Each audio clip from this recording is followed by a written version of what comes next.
आज के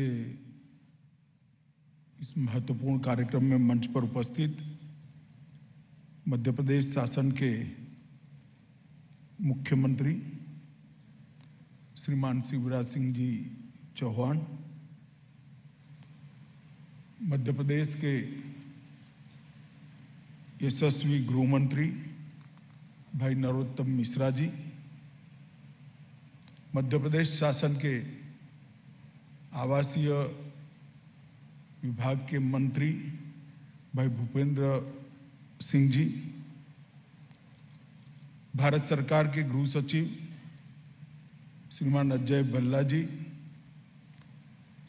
national forensic science university के कुलपति श्रीमान व्यास जी, डीजीपी मध्य प्रदेश श्री सुधीर कुमार सक्सेना जी, श्री उपेंद्र जैन जी, श्री राजेश रजोरा जी, और आज के कार्यक्रम में इस सभागार में उपस्थित मध्य प्रदेश पुलिस परिवार के सभी परिवारजनों को मेरा नमस्कार।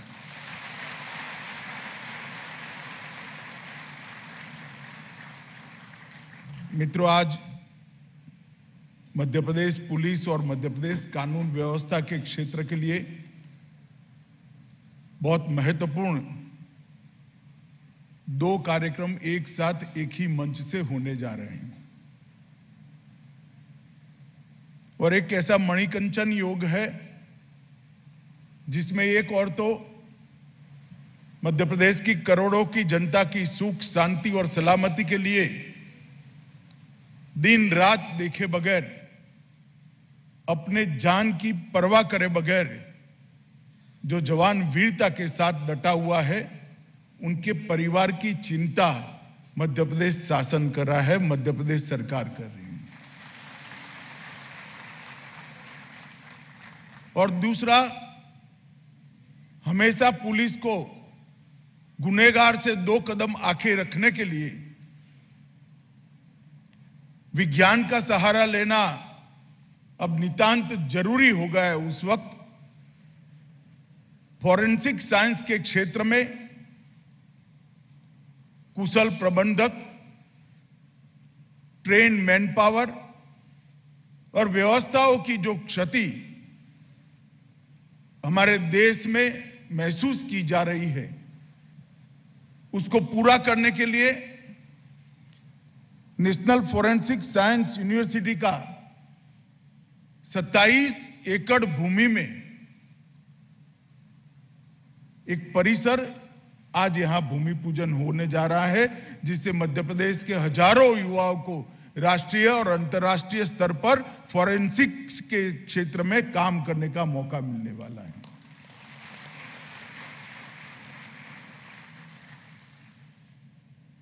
लगभग 58 करोड़ रुपया इसके पीछे खर्च होने वाला है। हालांकि जो अभी आपने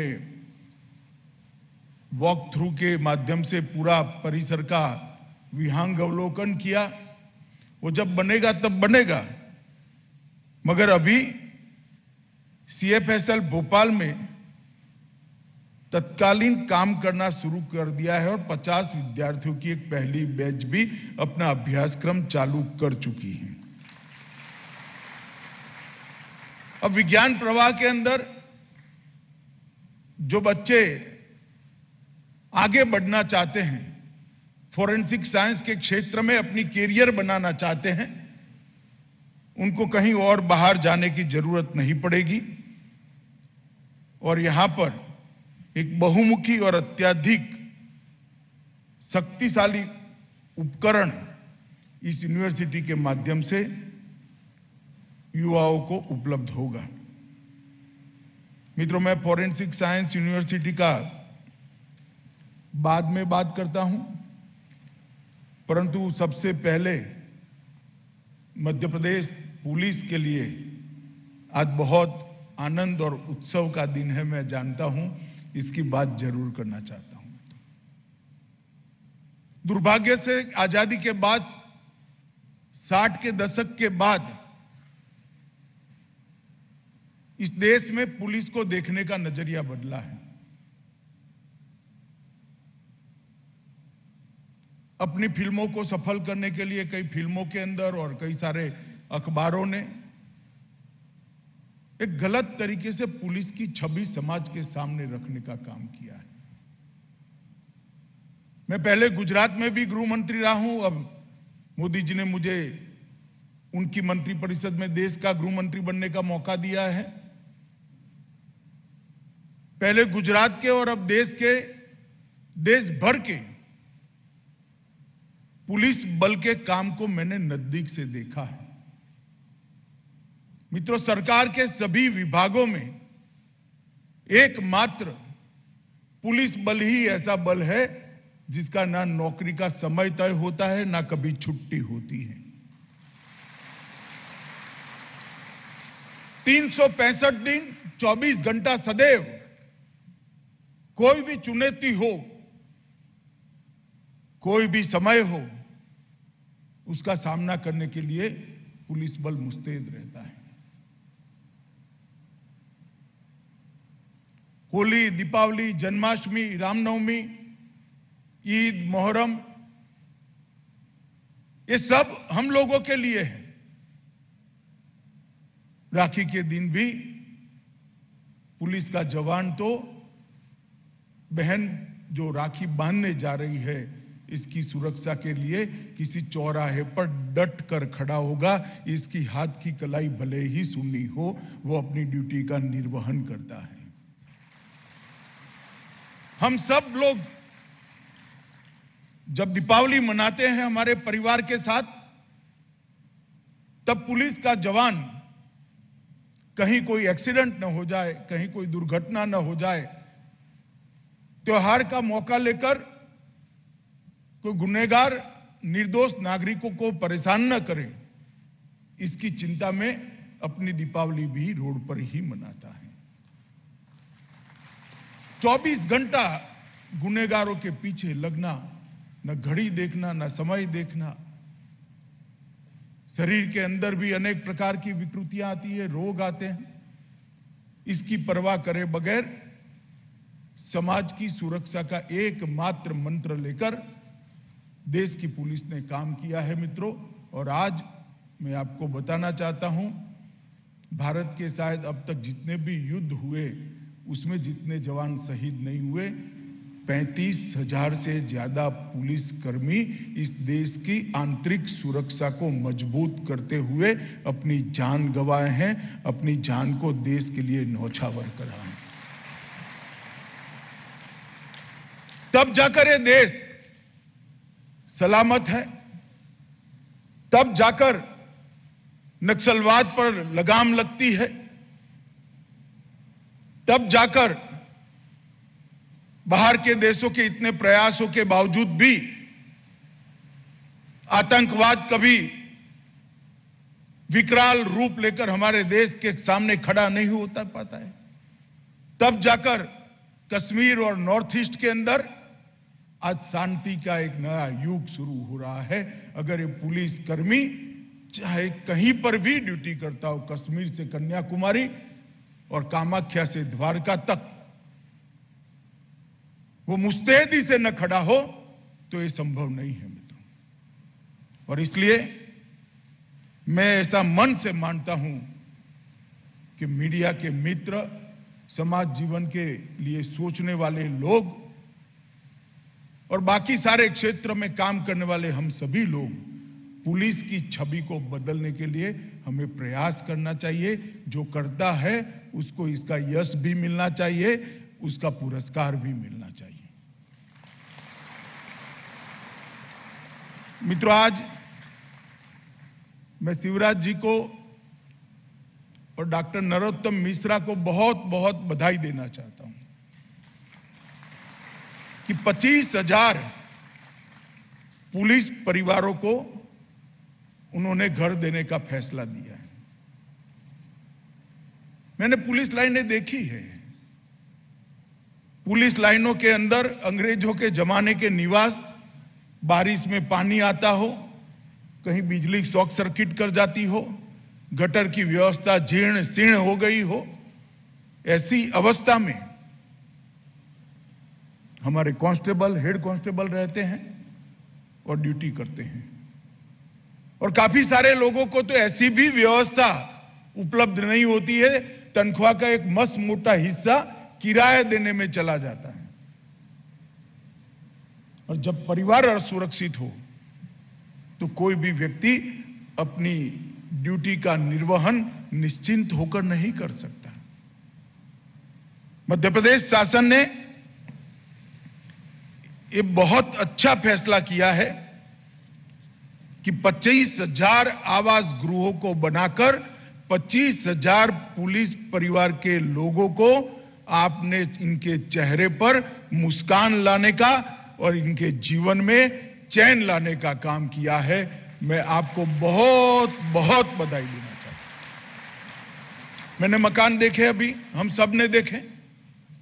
कोई कह नहीं सकता कि पुलिस हाउसिंग बोर्ड ने बनाए हुए मकान, अत्याधुनिक सुविधाओं के साथ इसको बनाया गया है, जिसमें आप सबको रहने का अधिकार है। वो अधिकार देने का काम मध्य प्रदेश सरकार ने किया है।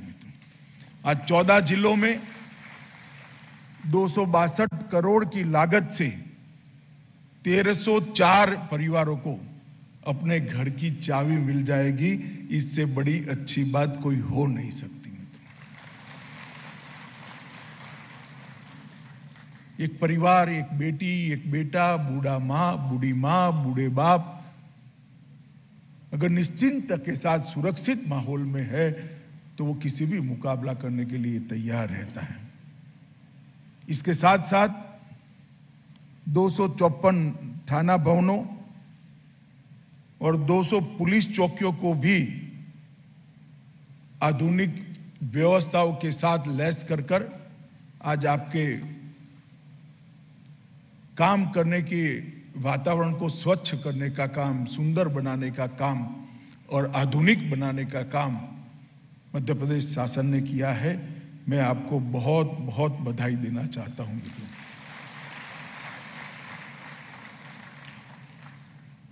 कुछ भूमि पूजन भी हुए हैं। 50 बिस्तर का अस्पताल, 10 पुलिस प्रशिक्षण संस्थाओं में 50 वर्चुअल क्लासरूम और एक प्रशिक्षण शाखा में डिजिटल स्टूडियो, ये सब चीजों का आज शुरुआत हुआ है। मैं मानता हूं कि मध्य प्रदेश पुलिस ने, जब से मध्य प्रदेश में भारतीय जनता पार्टी की शुरुआत हुई तब से, शिवराज सिंह जी मुख्यमंत्री बने, मध्य प्रदेश की कानून और व्यवस्था में आमूल चूर परिवर्तन लाने का काम भारतीय जनता पार्टी की शिवराज सिंह चौहान सरकार ने किया है। जैसा नरोत्तम भाई ने बताया, बहुत सारी चुनौतियां थी। कई सारे उपन्यास चंबल के डकैतों पर लिखे गए हैं और टॉप सेलर रहे हैं। हमारे यहां जब क्राइम होता था और हथियार का उपयोग होता था तो सबसे पहले पुलिस ढूंढने के लिए भिंड मुरैना में एक जमाने में आती थी, गुजरात से। नक्सलवाद का परछाई भी इस प्रदेश को ग्रसित करी थी एक जमाने में। आज मैं फक्र के साथ कह सकता हूं कि शिवराज जी और नरोत्तम भाई के नेतृत्व में नक्सलवाद को मध्य प्रदेश की सरहदों के बाहर छोड़ने का काम भारतीय जनता पार्टी की सरकार ने किया। वहां विकास भी किया और जहां कड़ाई करने की जरूरत थी, लाल आंख करने की जरूरत थी, वहां दृढ़ता के साथ लाल आंख कर भी काम लिया है। मालवा का क्षेत्र एक जमाने में कांग्रेस के शासन में सिमी का गढ़ बन चुका था। यहीं से देश भर में सिमी के लोग भेजे जाते थे और कई सारी आतंकी घटनाओं को अंजाम देने वाले मालवा से सिमी के लोग गए थे। मगर आज पूरे मध्य प्रदेश के अंदर से और विशेषकर मालवा से सिमी को मूल समेत उखाड़ देने का काम भारतीय जनता पार्टी की शिवराज सिंह सरकार ने किया है। और कानून और व्यवस्था के आंकड़े भी बहुत अच्छे बने हैं। पुलिस रिस्पॉन्सिव बनी है, पुलिस संवेदनशील बनी है और पुलिस परिणाम लक्षी बनी है। जब पुलिस रिस्पॉन्सिव होती है तब जनता की चिंता होती है, पुलिस संवेदनशील होती है तब जनता का बचाव होता है और पुलिस परिणाम लक्षी होती है तब प्रिवेंशन का काम भी बहुत अच्छे तरीके से होता है। तीनों क्षेत्र के अंदर मध्य प्रदेश ने बहुत अच्छा काम किया है। मित्रों, आज मैं यहां आया हूं तब एक और बात पर भी ध्यान देना चाहता हूं। मध्य प्रदेश हमारा बीमारू राज्य की सूची में था। आप सभी को मालूम है, श्रीमान बंटाधार का शासन था यहां और हर क्षेत्र में मध्य प्रदेश पिछड़ा हुआ था। भारतीय जनता पार्टी का शासन आने के बाद शिवराज जी ने अनेक क्षेत्रों के अंदर बहुत अच्छा काम किया है, परंतु एक बात का मैं विशेष उल्लेख करना चाहता हूं। मध्य प्रदेश के कृषि क्षेत्र को और सिंचाई के क्षेत्र को शिवराज जी ने बहुत मजबूत करने का काम किया है। मैं लंबे समय तक शासन से जुड़ा हुआ व्यक्ति हूं, कई बार मंत्री भी बना हूं, लगभग 30 साल से जनप्रतिनिधि हूं। अनेक विभागों के काम भी मैंने नजदीक से देखे हैं।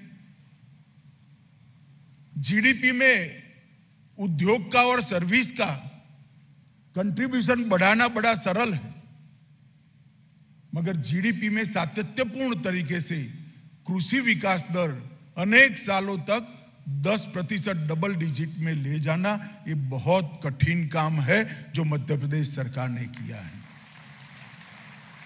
सिंचाई के क्षेत्र को लगभग 2.5 गुना बढ़ाया है। गेहूं से लेकर दलहनों से लेकर सोयाबीन तक हर क्षेत्र में उत्पादन बढ़ाने का काम मध्य प्रदेश में हुआ है।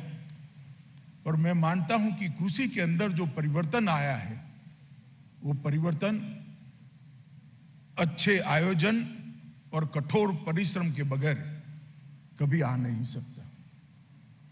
मित्रों, आज पूरा मध्य प्रदेश का पुलिस परिवार इस सभागार में या तो वर्चुअल मोड पर मुझे सुन रहा है। मैं मध्य प्रदेश के जूनियर से जूनियर कांस्टेबल से लेकर डीजीपी साहब तक सभी को हृदय से साधुवाद देना चाहता हूं कि आप लोगों ने बहुत अच्छे तरीके से काम करते हैं मध्य प्रदेश की कानून और व्यवस्था को मजबूत बनाने का काम किया है। आज ये उपहार जो शिवराज जी ने आपको दिया है, मैं तो निमित्त हूं। भारत सरकार में मंत्री हूं, शिवराज जी ने मुझे बुला लिया, मैं आ गया, मैंने बटन दबा दिया, मगर काम तो शिवराज जी और नरोत्तम की जोड़ी ने किया है, मुझे मालूम है। इन लोगों ने आज बहुत बड़ा काम किया है। मध्य प्रदेश के सभी पुलिस के जवानों को 25,000 आवासों की पहली किस्त देने का। हमारा दूसरा कार्यक्रम है मित्रों, नेशनल फॉरेंसिक साइंस यूनिवर्सिटी का आज कैंपस का भूमि पूजन हुआ है। कैंपस का वॉक थ्रू के माध्यम से कैंपस कैसा बनेगा आपने देखा है। मैं दावे के साथ आपको कह सकता हूं, कुछ साल के बाद कई देशों के विद्यार्थी यहां फॉरेंसिक साइंस पढ़ने के लिए हमारे भोपाल के बच्चों के साथ पढ़ते होंगे, ऐसा मुझे पक्का विश्वास है। नेशनल फॉरेंसिक साइंस यूनिवर्सिटी ने अपने 12-13 साल के जीवन काल के अंदर समग्र विश्व में एक प्रकार से ख्याति प्राप्त की। मुझे ठीक याद है 2003 से लेकर 2009 तक हम गुजरात की फॉरेंसिक साइंस लेबोरेटरी को मजबूत करने का प्रयास कर रहे थे। माननीय मोदी जी उस वक्त गुजरात के मुख्यमंत्री थे, संयोग से उस वक्त मैं भी गुजरात का गृह मंत्री था। जब प्रयास कर रहे थे तब स्वाभाविक रूप से बजट वगैरह दिक्कतें तो आती हैं, मगर मोदी जी ने कभी इसके लिए कोई कमी नहीं होने दी। मगर सबसे बड़ी दिक्कत आती थी ट्रेन मैन पावर की। साइंस ग्रेजुएट लेने पड़ते थे और व्यास जी बेचारे उनको पढ़ाते रहते थे, एक्सपर्ट बनाते रहते थे। और उसी वक्त एक विचार आया कि एक फॉरेंसिक साइंस का कोर्स और इसकी यूनिवर्सिटी ही क्यों न बनाई जाए। 12वीं के बाद बच्चा सीधा बीएससी और एमएससी फॉरेंसिक साइंस में ही करे, उसमें आरएनडी करे और विश्व स्तरीय तज्ञ फॉरेंसिक साइंस के गुजरात की धरती से दुनिया में जाए। और इसको ध्यान में रखकर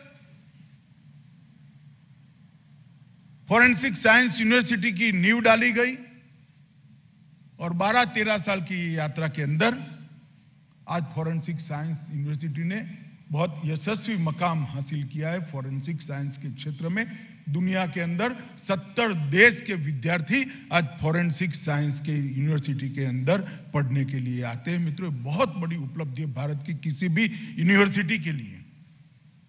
मैं जब केंद्र में गृह मंत्री बना तब हम सीआरपीसी, आईपीसी के अंदर, एविडेंस एक्ट के अंदर आमूलचूल परिवर्तन कर रहे हैं। एक एक धारा को बदलकर आज की जरूरियात के हिसाब से बनाना, पुलिस का कार्य पद्धति को पूरी तरह से आधुनिक, संवेदनशील और लक्षित बनाना, इस पर जब हम काम कर रहे थे एक विचार ऐसा है कि 6 साल से ज्यादा जिसमें सजा है वो सारे गुनाह के अंदर फॉरेंसिक साइंस के एविडेंस को कंपलसरी करना चाहिए, इसकी विजिट कंपलसरी करना चाहिए। क्योंकि किसी भी गुनहगार को अगर सजा करानी है तो सिर्फ गवाहों की निर्भरता से नहीं हो सकता। अब 3rd डिग्री का जमाना नहीं है, 3rd डिग्री उपयोग भी नहीं करनी चाहिए। अब अंग्रेजों का शासन नहीं है, हमारा खुद का शासन है, क्यों 3rd डिग्री उपयोग करना। मगर रोकथाम तो करनी है, गुनाहों की करनी है तो वैज्ञानिक एविडेंस लाना पड़ेगा, साइंटिफिक एविडेंस लाना पड़ेगा। और इसके लिए एक विचार है कि 6 साल से ज्यादा जितने भी सजा है ये सभी गुनाहों में फॉरेंसिक साइंस के एविडेंस को कंपलसरी कर दिया जाए। क्राइम सीन पर फॉरेंसिक की टीम की विजिट को कंपलसरी कर दिया। विचार तो बहुत अच्छा था, फिर आया कि भाई इतने लोग कहां हैं, इतनी फॉरेंसिक लैब कहां है। आप कानून तो बना दोगे मगर एक्सपर्ट ही नहीं होंगे तो फिर कानून बन गया, चलान नहीं होगा, चलान नहीं होगा तो और दिक्कतें हो जाएगी। इसी में से विचार आया कि गुजरात फॉरेंसिक साइंस यूनिवर्सिटी को नेशनल फॉरेंसिक साइंस यूनिवर्सिटी बना दिया जाए और उसको राष्ट्रीय महत्व के संस्थान में शामिल कर जहां तक हो सके ज्यादातर राज्यों में इनका एक एक कैंपस खोला जाए और देश भर के युवाओं को फॉरेंसिक साइंस के क्षेत्र में काम के लिए आगे बढ़ने का मौका दिया जाए। मित्रों, आज ये 5वां कैंपस चालू हो रहा है और मुझे बहुत आनंद है कि भोपाल के अंदर 27 एकड़ भूमि के अंदर ये बहुत अच्छा कैंपस बनने जा रहा है, जिससे मध्य प्रदेश के युवाओं को अपार मौके मिलने वाले हैं, अपार संभावनाओं वाले मौके मिलने वाले हैं और ये बहुत बड़ी उपलब्धि है। इसके अलावे मणिपुर, आसाम और कर्नाटक के अंदर भी कैंपस बनाने का निर्णय हो चुका है। राजस्थान और चंडीगढ़ में भी अभी चर्चा चालू है। तो एक प्रकार से धीरे धीरे कर देश के हर कोने के अंदर ये कैंपस बढ़ते जाएंगे और मुझे विश्वास है कि ये 2 वर्षों में ही एनएफएसयू की उपस्थिति गुजरात सहित 10 से ज्यादा राज्यों के अंदर हम कर लेंगे, जहां से एक्सपर्ट्स बाहर आएंगे और उसके बाद हम आगे बढ़ जाएंगे। मित्रों, यहां पर कई सारे कोर्स शुरू होने वाले हैं, मैं इसकी डिटेल में जाना नहीं चाहता। यहां पर पुलिस अधिकारी, जुडिशियल अधिकारी और प्राइवेट कंपनियों को भी forensic science, cyber security, digital forensics, fraud investigation, wild life crimes, narcotics और ड्रग के ट्रेनिंग देने की व्यवस्था भी होने वाली है। तो केवल विद्यार्थियों के लिए नहीं, अधिकारियों के लिए, न्याय के काम में जुड़े हुए न्यायाधीशों के लिए, प्रोसिक्यूशन का काम करने वाले वकीलों के लिए और प्राइवेट इंडस्ट्रीज के लिए भी इनकी ट्रेनिंग का काम यहां पर होगा। और मुझे बहुत विश्वास है कि शुरू होने के बाद बहुत जल्दी से मध्य प्रदेश के अंदर गुनहगारों को सजा कराने का दर तेजी से बढ़ेगा और गुनहगारों को जेल के सलाखों के पीछे पहुंचाने का काम पुलिस बहुत सरलता से करेगी। मित्रों, थर्ड डिग्री की बजाय फॉरेंसिक साइंस की तकनीक से जेल में डालना और एविडेंस खड़ा करना एक प्रकार से अपने आप में इस क्षेत्र के अंदर क्रांति मानी जाएगी। मित्रों, विश्वविद्यालय ने अब तक ढेर सारे पेटेंट भी फाइल किए हैं। विश्वविद्यालय कई प्रमुख अनुसंधान अंतर्राष्ट्रीय परियोजनाओं पर भी कार्यरत है, जिसमें लापता सैनिकों की पहचान, वायुसेना के साथ कार्यरत है, एक इसरो के साथ कार्यरत है। कई प्रकार की चीजों को वो आगे ले जा रहे हैं। ड्रोन फोरेंसिक के लिए भी एक नया डिपार्टमेंट उन्होंने खोला है। भारत सरकार के गृह मंत्रालय ने मोदी जी के नेतृत्व में इसके लिए पूरी कार्य योजना बनाई है।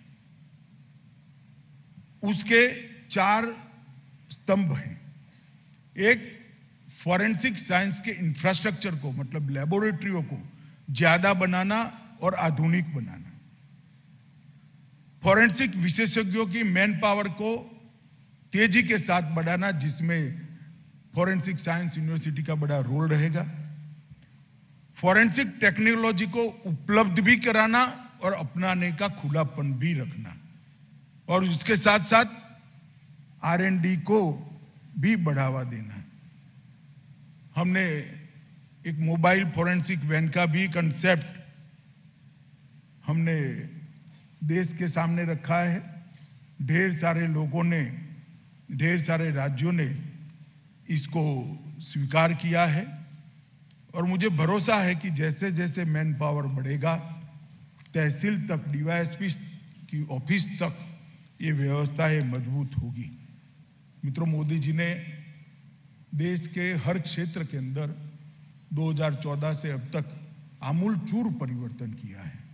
चाहे जर्जर अर्थव्यवस्था को मजबूत बनाकर दुनिया के सामने एक प्रमुख अर्थव्यवस्था बनकर उभरना हो, भ्रष्टाचार पर कठोरता के साथ लगाम करना हो, नई राष्ट्रीय शिक्षा नीति लाकर शिक्षा की दयनीय स्थिति में के अंदर आमूलचूर परिवर्तन करना हो, कानून और व्यवस्था की परिस्थिति, आंतरिक सुरक्षा और बाह्य सुरक्षा को इतनी मजबूत करनी हो कि परिंदा भी पैर न मार सके, निश्चित होकर देश के 130 करोड़ लोग चैन की नींद सो जाए, इस प्रकार का भारत बनाने की शुरुआत मोदी जी ने की है। आज फॉरेंसिक साइंस यूनिवर्सिटी का जो कैंपस बन रहा है, उसी माला का एक मोती है। मुझे पूरा विश्वास है कि ये अपने सभी उद्देश्यों को जमीन पर उतारने में सफल होंगे। मैं आज नेशनल फॉरेंसिक साइंस यूनिवर्सिटी के सभी कर्ता धर्ता को, श्री व्यास जी के नेतृत्व में काम करते हैं, उनको ढेर सारी शुभकामनाएं देता हूं और शिवराज जी को भी धन्यवाद करना चाहता हूं कि एक बड़ा भूमि का 27 एकड़ का खंड उन्होंने दिया है और यहाँ पर मध्य प्रदेश के युवाओं के लिए अपार संभावनाएं की निर्मित होगी, इसका मुझे विश्वास है। फिर से एक बार जिन 1304 परिवारों को आज अपना घर मिला है, उन सभी को बहुत बहुत शुभकामनाएं। ये घर आपके लिए बहुत शुभदायी हो, ऐसी भावना व्यक्त कर मेरी बात को समाप्त करता हूं। वंदे मातरम। बहुत बहुत धन्यवाद माननीय केंद्रीय गृह मंत्री श्री अमित शाह जी। अब स्मृति चिन्ह देने का समय है। कैंपस डायरेक्टर राष्ट्रीय न्यायालयिक विज्ञान विश्वविद्यालय डॉक्टर पूर्वी पोखरियाल जी से विनम्र आग्रह है कि कृपया आप माननीय मंचासीन अतिथियों को स्मृति चिन्ह भेंट करें। सबसे पहले कार्यक्रम के मुख्य अतिथि